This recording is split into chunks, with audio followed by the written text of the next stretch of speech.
Hey YouTubers, today I'm going to do some work on my Ranger 395V IO and I'm going to upgrade the live wells. Now on this boat, it's an old boat, it was made in 1984. It's got two live wells, one front and rear, but it had no live well controls or valves. And I'm not sure if this boat just didn't come with it. In the meantime, I've just been using some rubber stoppers in the drains, and you can fill the live well up when you're on the lake, and when you're off the lake, you can drain it out. The problem with that is you can't recirculate the live well, so if you're doing a competition and you need to go do a weigh-in and trailer your boat over there, then it's hard to keep the water circulating to keep the fish aerated. So with this live well system, I'll install these valves and they'll have the different functions of empty auto recirculation, so I should be able to have that function when the boat's out of the water to keep that live well circulating. Now, I had the boat out on Lake Amistad last weekend, had a great fishing trip. Unfortunately, I did hit a stump when I was going upriver, and I had to take out the lower unit. And the upper portion, I did a disassemble on it and realized that we've got a couple of broken gears. And so I'm really trying to decide what I need to do about that. I've got metal contamination in the oil that's gone through the unit.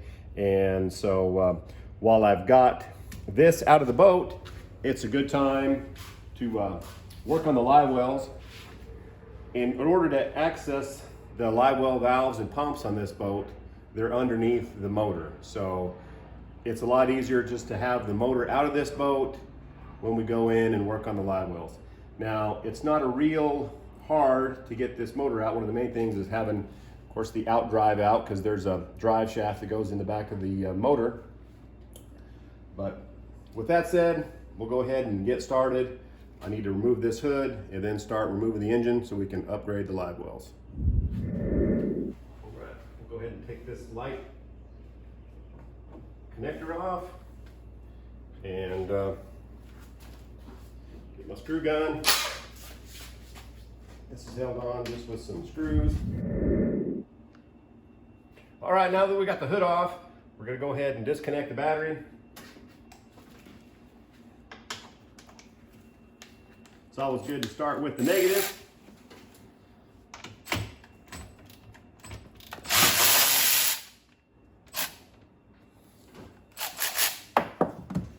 Get that pulled off of there. All right.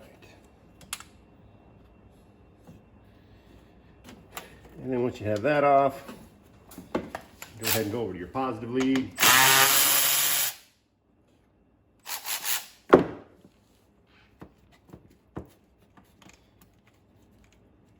So you always want to unhook your negative first. That way if you're going to touch your wrench to your engine or something negative, that it's not going to spark. If you've got the current going through everything, if you touched your positive to the engine or to a ground, of course you're going to get a spark.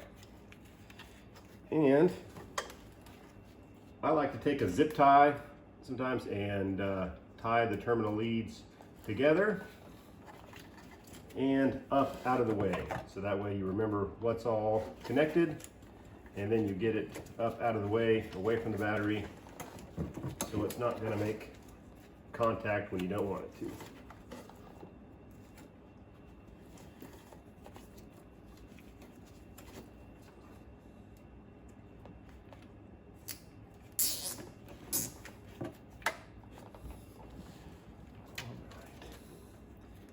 And then on the negative side, we're gonna have the negative lead go with the engine when it comes out. I've got a lot of zip ties on here that I need to cut loose, and you just wanna make sure that you're extra super careful. You only cut the zip tie and not any extra wires behind it, especially if you've got some that are in a loom like that. And this wire is going to disconnect from the engine, and that's a nice easy way that all the controls are hooked into the engine through this plug. So you just disconnect it, and again we'll put it off to the side.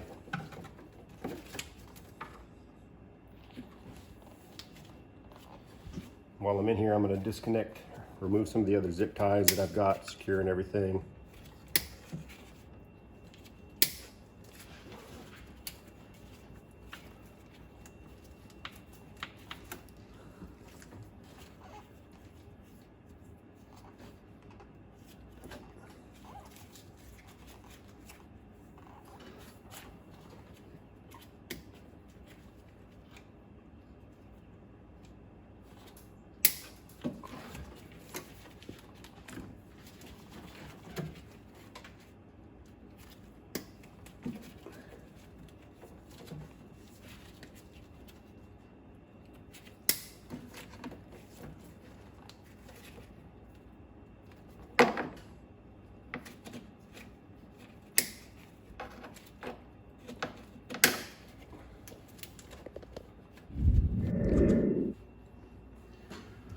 All right, got the battery cables disconnected and some of the wires that I'm going to remove with the motor. I went ahead and put up here to the side to this hose and just zip tied so they'll come off with the motor. And then now I need to disconnect my fuel line that's going up to my filter housing. And so I've got that clamp loosened off. So I just need to pry the rubber line off.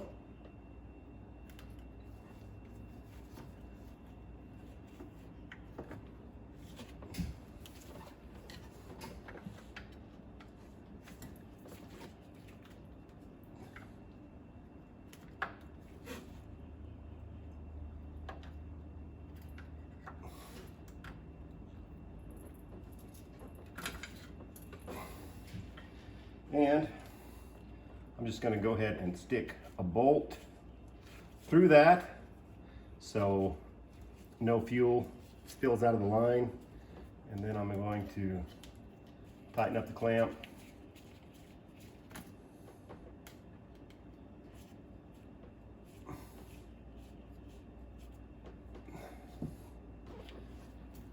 And then we want this line to be just up high, even though it shouldn't leak with that bolt and the clamp on there. We just want the line to stay up high so it doesn't have the chance of anything leaking out. And I've got a couple of power steering lines that I need to disconnect. So I'll grab some wrenches and work on that.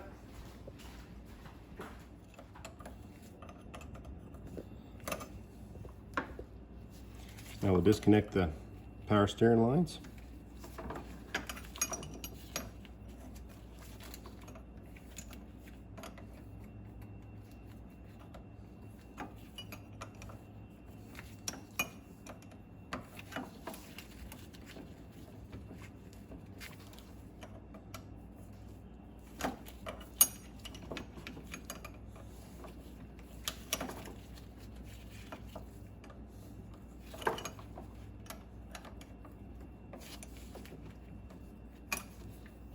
Got one loose. Loosen the other one off.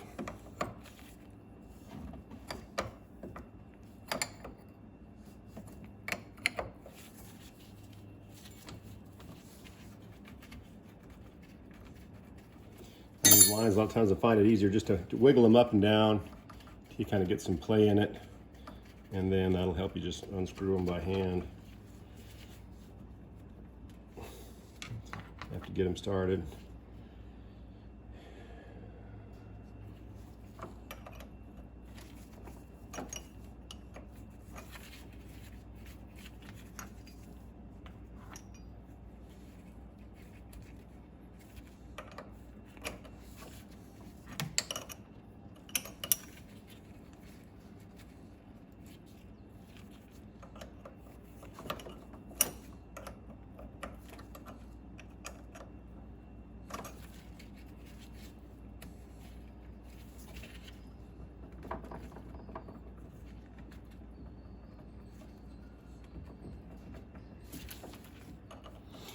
You may hear some whining or barking in the background. That's just the neighbor's dog.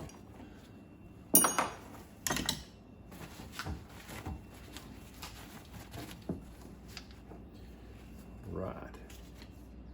So That dog's excited about something. And now I'm going to zip tie these hydraulic lines just up high to prevent that extra fluid from draining out.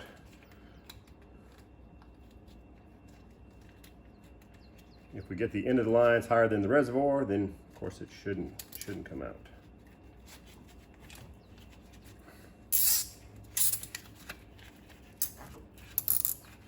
And there we are.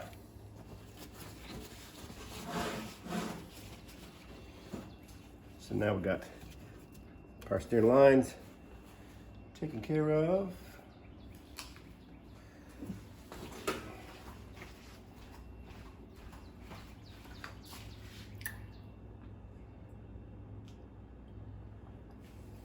All right.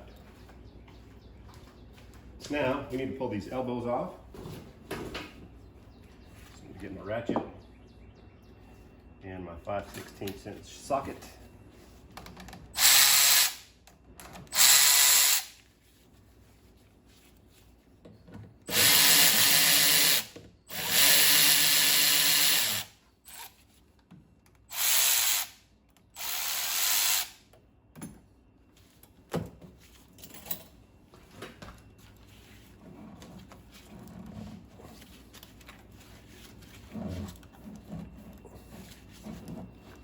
Might just have to pull, just get them all loosened up.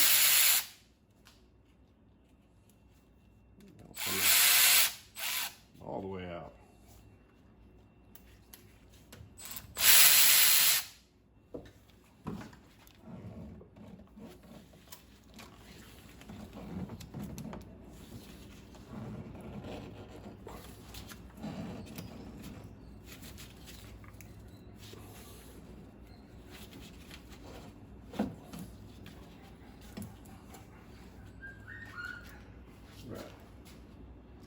That off to the side. On the other side.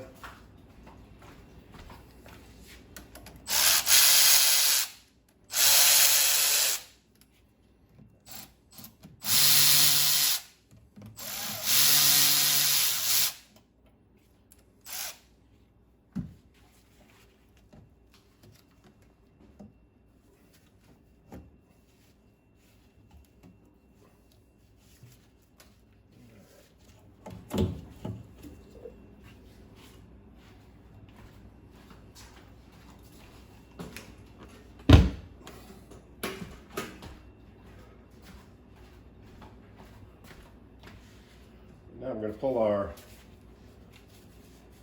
shift and throttle linkages off.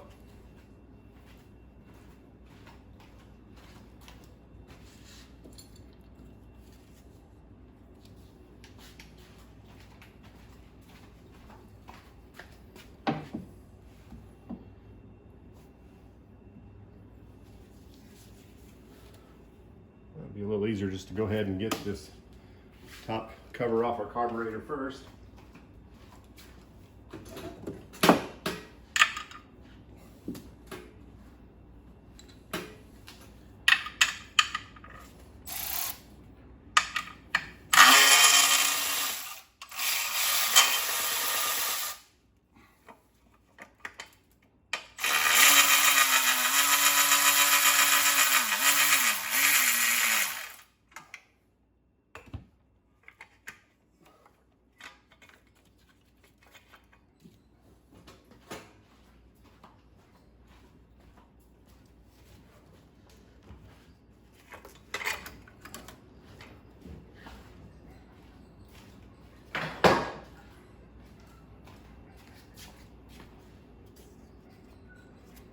That dog is awful excited over there.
Move our shift assist over here. Get our washers out of the way. And one of the most important things to do is to make sure that you don't drop anything down the carburetor, because a little piece of metal down the carburetor can go down the intake on top of the piston and destroy the whole motor.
Right.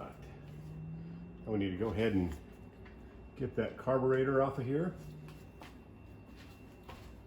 We need to undo the fuel line going to the front of the carburetor.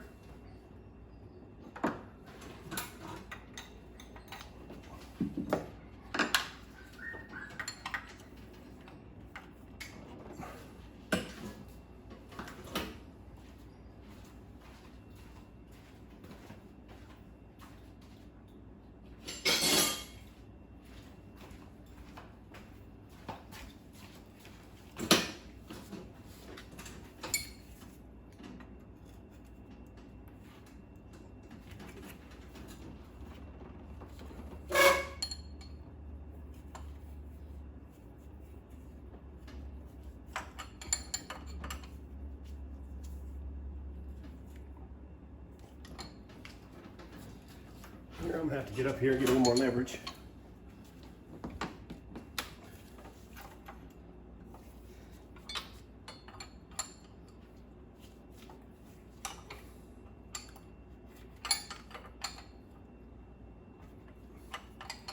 There we go.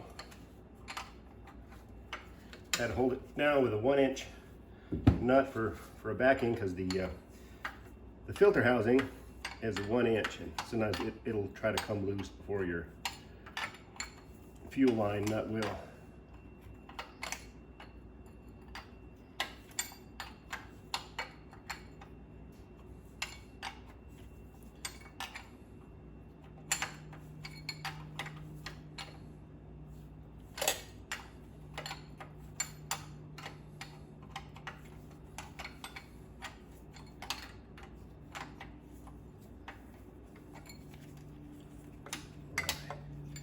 And we just need to pull this little fuel line, or the vacuum line that goes to our fuel pump.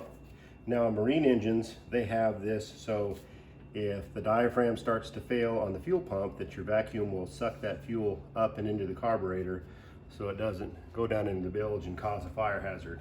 And as you can see on this boat, it's clear, so if you're running the engine and you see fluid in there, you know it's time to change that fuel pump.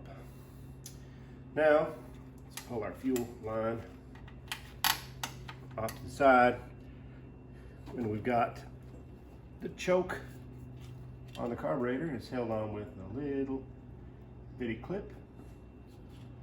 We'll try to get that off of there. I have to take the gloves off of that one.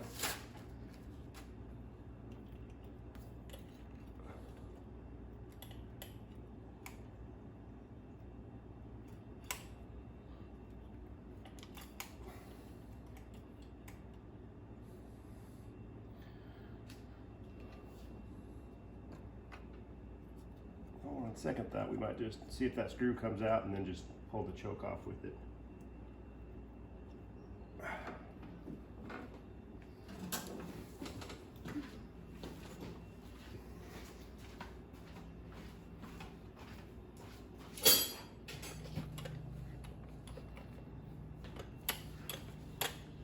All right, sure enough.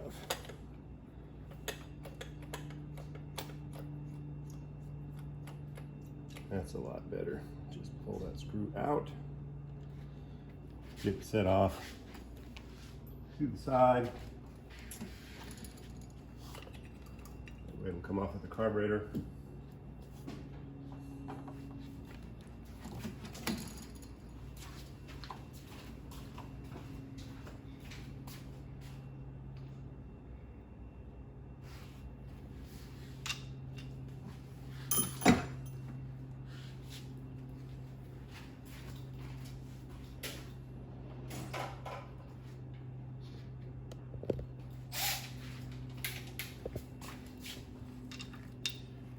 Use a 1/2 inch socket. Take off these bolts.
Set that carburetor off to the side.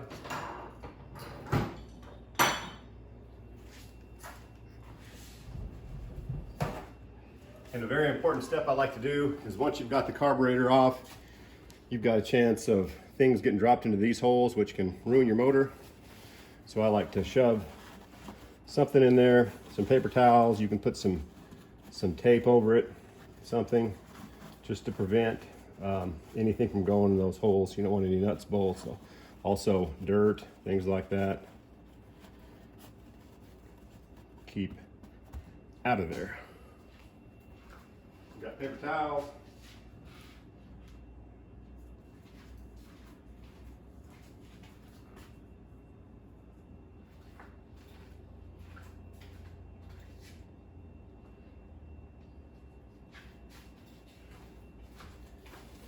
I'm gonna go ahead and put a little security seal on there. Just tape cover it, make me feel better.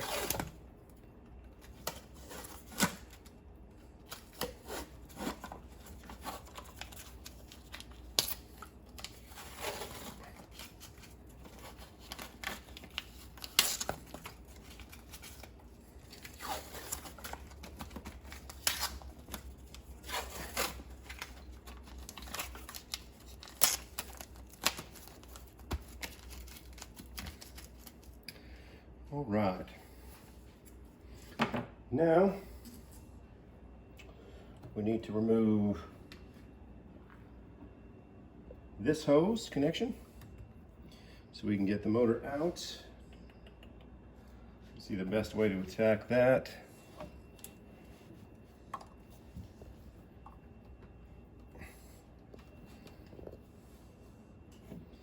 Get the screwdriver in there.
now we need to take the motor mounts loose. And on this boat, it's 1 1/8 inch on the front ones. This is what you also use when you're doing your alignments. You've got an upper and a lower nut. The upper nut holds it down. The lower nut, you go up and down to get the alignment of the boat engine right.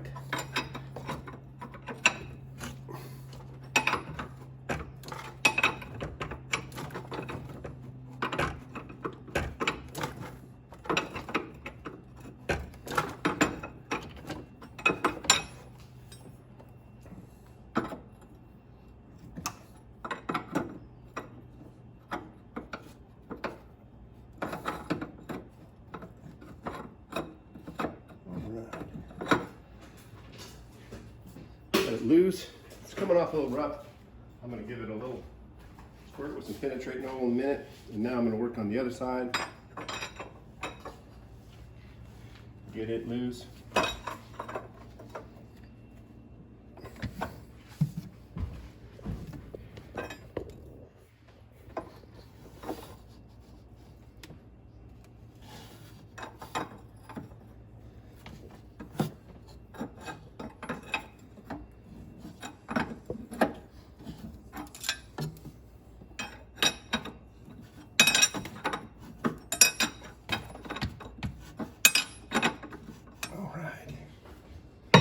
I'm going to give it a little squirt with some penetrating oil. Work it loose off those threads. We'll do both sides.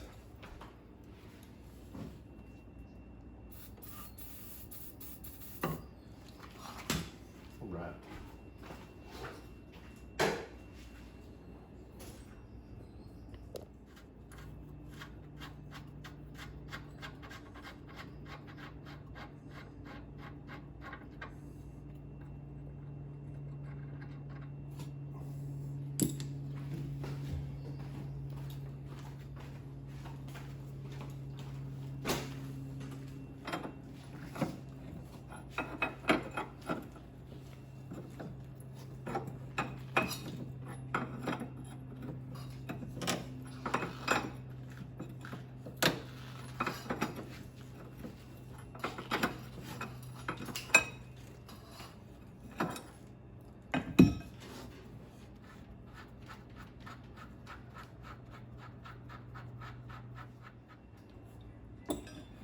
All right, and then now at the rear, we have 2 bolts that are held in. So we'll just go ahead and get those loose. I'll just use my impact wrench to get those off. See if I did the socket.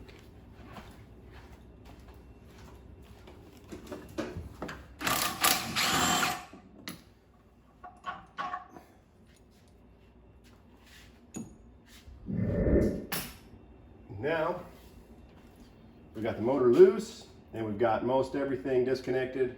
We're just going to start pulling it up. I think I've got another wire over here to my alternator. I'm just going to cut that, and then we're going to get this motor pulled out.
the boat trailer down in the front.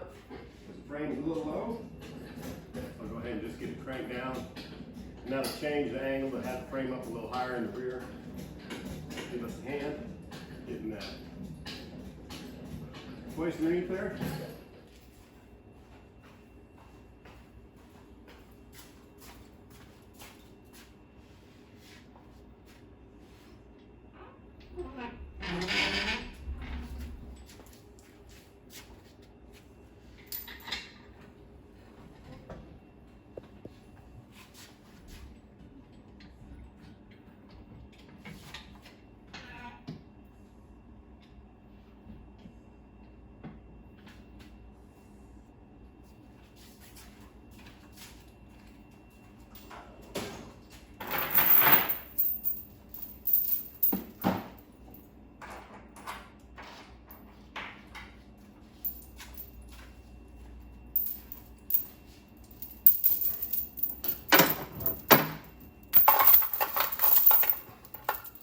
Now we've got lift and eyelets on the front and the back of the engine. So I'm just going to hook the chain to that.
the trailer springs are saying, ah, get that weight off of me. You can just hear it creak as this motor comes out.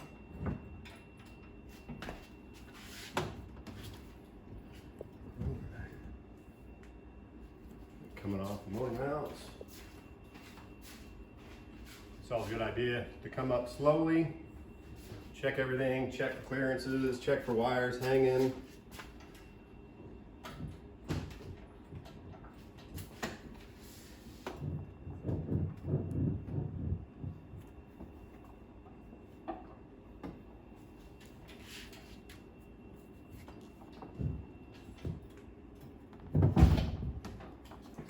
And there it came off the motor mounts.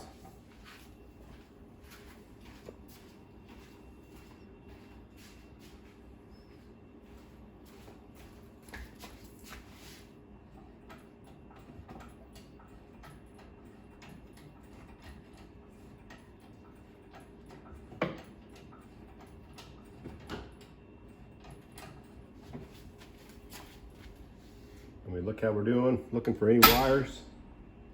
Anything that might be loose, a little slack just getting taken out of the chain there, it's fine.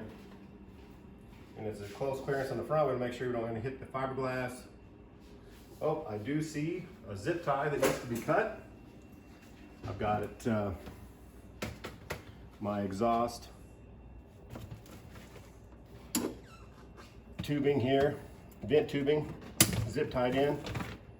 So cut that so we're not pulling that up out of the way.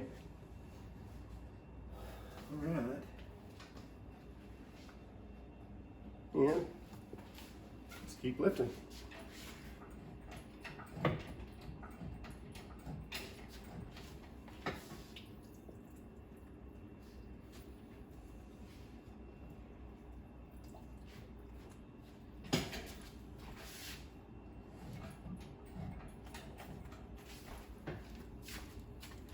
What's pulling, excuse me? Here's something scraping or moving. I think we're just scraping this on there.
this lower down. So you want to use caution. This is a very heavy engine. A lot can go wrong. Just want to make sure that you have the right tools and you know what you're doing. All right, thanks for watching. This is how to remove a Mercruiser 260 from a Ranger 395 VIO. And now this will allow me some access, now that it's out of the way, to get to the livewell pumping. And I'm going to install those new livewell valves and get that fixed up, but that's going to be on another video. Thanks for watching. Please like and subscribe.